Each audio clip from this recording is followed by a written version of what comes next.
From Sigma Woman, this is the Business for Aligned Women podcast. I'm your host, Clara McKay, your aligned business coach and advocate for all things showing up for your vision. This is a no BS space for brave-hearted women who are actually craving change. I'm dedicated to bringing women's visions into reality, equipping women with all they need to build an abundant future, and shutting down all of the ways that you keep yourself small. Here, we're all about a women-centered approach, non-negotiable value alignment, and making bank without compromising your well-being. Each week, you're already one step closer to your most aligned and abundant future. Welcome to our second Aligned Women Book Club episode. Today, we are talking about reasons not to worry, how to be stoic in chaotic times. I haven't really received much feedback about this book, so I'm going to be going in from my own perspective. And if you read the book and you didn't give me feedback and you would have liked to hear other people's feedback, please take this as a reminder that you need to send in your feedback to me, whether that's via DM or via email, or there's a form as well that you can fill out, because I do really want to hear how you are all progressing with the books and if you like them or you don't. And if I get a bit more information, it will also help me to make better choices for our books in the future. This book is written by Bridget Delaney, and the reason I've suggested it is it's a really down-to-earth, simple way of talking about and approaching Stoicism. I've read at least 50 books on Stoicism since I was 26, so over the last 8 years or so. And some of them are really hard to process. Some of them are like so dry and so based in history and references that you might not know, I didn't know. And they can be quite a slog. Whereas this one was just really practical and really grounded. Knowing that for a lot of my community, Stoicism is very new to them, I thought this would be a beautiful place to start. And also just hearing it through the lens of a midlife woman rather than a young man or an older male academic, I think is important as well. There aren't that many books on Stoicism written by women that I know of in my research. They definitely would exist, but the more prominent ones are all written by men.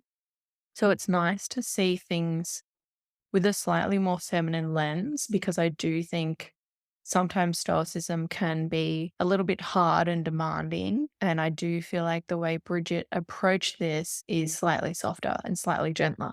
I chose this book for us because I have personally embodied and been interested in and tried to adhere to Stoic philosophy for the last 8 years.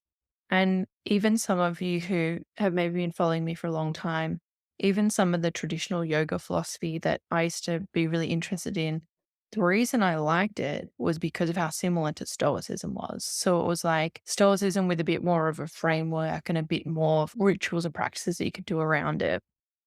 But essentially, with Stoicism, the things that I think are important for my clients and community to process is we only worry about what is in our locus of control. It's really our actions, our behaviors, and what we are able to influence or do in the world. But if it's, say, other people's opinions of us or how people take us or events that we actually have no control over in the world, we don't worry about that.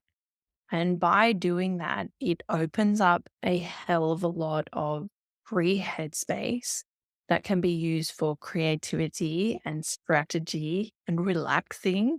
And I think that's what my community really needs, because I would say 100% of people that I talk to are spending so much energy worrying and confused about and complaining about and really exhausting themselves over things that they have no control over. For instance, the future of your business, you only have a certain amount of control over that. You can't control international economies, but you can control how often you show up in your business.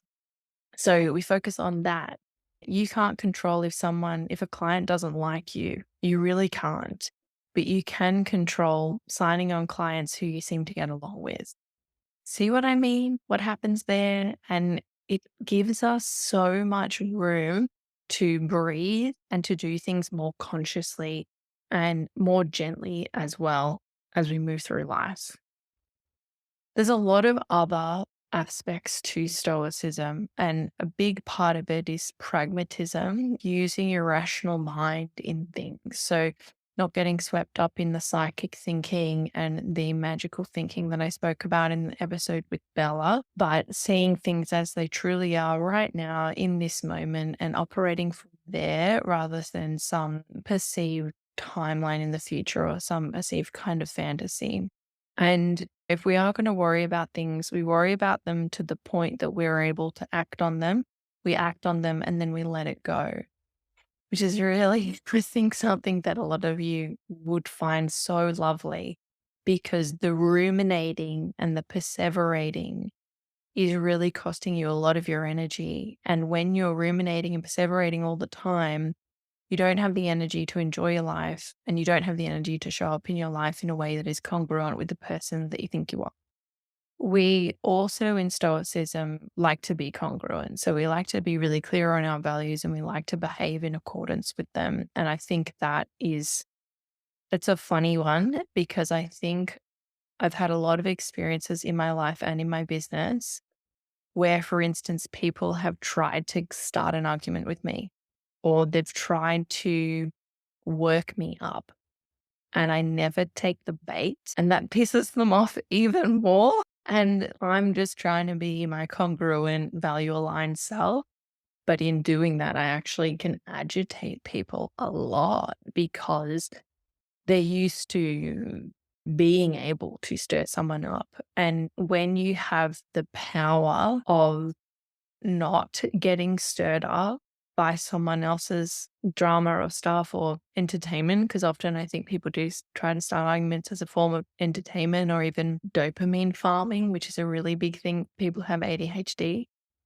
It gives you a hell of a lot of power and it allows you to run your life through your rational mind rather than emotions and responses and reactions. And that is something that I absolutely love about Stoicism. And I think a lot of people need that. There's so many other points to it that I could talk about. Appreciating what you have, realizing that everything in your life is on loan, memento mori, remember you must die, acknowledging the fleetingness of our life and therefore not getting swept up in the small stuff and being appreciative of everything in every moment, which is also why my Substack is called In Appreciation, just FYI. So there's a lot there. I could talk about it for a long time. If you listen to this and you want me to talk about it more, please send me a message and I will. I want to talk about how Stoicism has changed my life for a moment, which might hopefully get anyone who read this book or read a little bit and dropped it to finish it. The funniest thing about Stoicism is that the person in my life who caused the most drama and upheaval and discomfort and hurt and pain was the person who suggested I get into it. So it's like this poison arrow of fuck. That really did help me, but that person was awful. And so kudos to him. But at that point in my life, I was just so ran by my emotions. I was so depressed. I was so anxious. I was very blamey. I was very reactionary. And I didn't have a philosophy or a framework for living. I didn't have a framework for behaving. I didn't have a framework for how I addressed other people, how I interacted with other people. And if you're listening to this and you don't have that, like that is why people turn to religion. That's also why people turn to cults. That's why people turn to spirituality. And something that I love about Stoicism, it's completely secular and it's not making you think anything else. A lot of like spiritual sects or religions, they make you like think in a certain way. There's rules there and there is rules in Stoicism, but they're more rules about perception, really. They're rules about how you perceive things and rules about how you behave. And a lot of it is just grounded in reality and rational mind and pragmatism, but it's not grounded in someone else's idea of what is right and wrong. It's really your idea of what is right and wrong. And the only little sticking point that I will have with Stoicism is a really big part of it that I know I've spoken about in my community before is going into things with non judgment. And I think that's really okay for a man to say that. I think it's a different layer for women because there's a lot of environments and a lot of situations in women's lives where they need to really rely on their judgment and their intuition, both for safety and like thinking even like professional development. Like if you go into every meeting with a group of men, open minded and non judgmental, you might get manipulated, you might get swindled. That's the one thing that I'm still struggling with. And I think I'm struggling with it because being autistic, I went through 31 years of my life being incredibly non judgmental and incredibly open. And it got me in a lot of unsafe situations. So I think that's a little bit different for women. Okay. But I also think taking our value judgments away from a lot of things can be really beneficial. And I see that a lot with business coaching. Someone will say to me, like, oh, I hate social media. Social media sucks. They have this negative judgment around it. And I'm like, well, do you want to pay for ads? And they're like, no. And I'm like, well, you probably need to go into that with less judgment. We don't have a budget for ads. This is your only option, babe. That's just a little thing that I wanted to put in there. But I wanted to see if there's any points from the book that I wanted to read out. There's a tiny little section from page 37. And it's really interesting because I've been talking in a lot of calls this week, trying to rewrite my clients' correlation of available equals valuable, which is really funny because that's not how humans operate. Like rare equals value, actually. But women have this thing of I need to be available all the time in order to be a good person. This says, in life, money will come and go, but time is always running out. We can't borrow more time or create more time. We have what we have, and it is always dwindling, never accumulating. Once you truly realize that, the way you organize your life changes.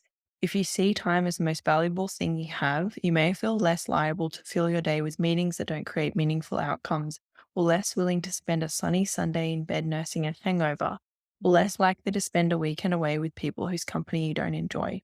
We squander time because we think we have an unlimited supply of it. In some deluded corner of our minds, we think we are going to live forever. So again, it's a little bit of the gruesome memento mori, but I think it's really applicable in business. If you spend your day on social media, but you haven't done any other more developmental or strategic work, if you spend a year conceptualizing, but you haven't taken action, it's not to say hustle, it's not to say rush, but it is to see time. And I think your focus, which is all wrapped up in time, as like a very important commodity that you need to protect and you need to value. To finish up, I'm going to talk about our next book. So this is our end of year book. It's from now until the end of Jan. So we'll swap books again until the end of Jan. I left a little bit longer, a little bit over 3 months. And this is our summer read for our Southern Hemisphere gals. But I think it could also be a really nice book to curl up with over winter if you're in the Northern Hemisphere and in those breaks between Christmas and New Year's Eve. I did a poll on my Instagram and I put up, I think, 3 or 4 fiction books, all written by women, because I want this to be a space of fiction and growth and business. And we're going to cover all of those things. And our book next time from January will be a business book. But I don't want it to just be about grow, grow, grow, develop, develop, develop. I want us to enjoy this space as well. And I also want to showcase women authors. If you don't know this about me, I read probably 95% women authors, and it's just a little bit of advocacy that I do in the way I spend money, in the way I spend my time and my reviews. So the book that I actually chose was Blue Sisters by Coco Mellows. And the poll that I did on Instagram did actually select Sally Rooney's Intermezzo. I think that will be a great book, and I think we should probably all read that as well over the break. But I decided not to choose that book because I have listened to a lot of reviews of it and everyone says it's a brilliant book, but they also say it's very literary and it's a little bit of a slog in the middle. So you have to really push through to get to the amazing juice at the end. And because this is, I think, the third or fourth book club that I have run, I know that if we pick big, heavy, slog literary books, I can lose a lot of people in this club. So we're going to stick to something just a little bit smaller. It's still a good 300 and something pages, but I think it's going to be a little bit more digestible. And if you have sisters or you don't, I think it will be an interesting read. It's also one that I wanted to avoid because I have a funny relationship with my sister. So the things that you avoid are probably something that you should dive into. So that's what we're going to be reading next. I hope that you can enjoy that. And I have been looking to set up like a close friends on Instagram or something where we can share and talk a little bit more specifically just about the book club.